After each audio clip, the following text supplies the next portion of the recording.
Hey guys, we're live at 7:24, battling for Gary's CAS 80 R2 pop-up. They do a great job casing them up. Case in point, I got 120 spots.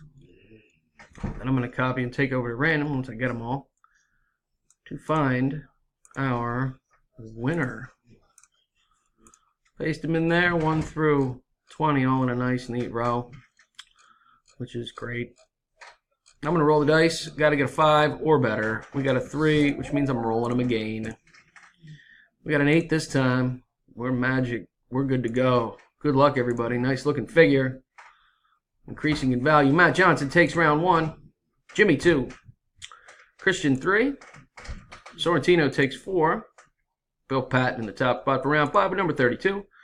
Gene Tuesday takes round 6. Mr. Haggerty takes our next to last round, round 7, with number 74, bringing us to the final round.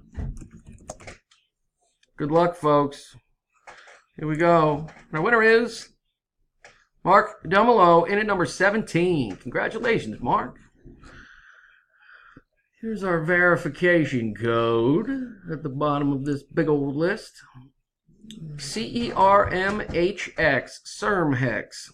There it is. I'm done. It's 7:26. There you go. There you go. Congrats, Mark. See you next time, guys. Thanks.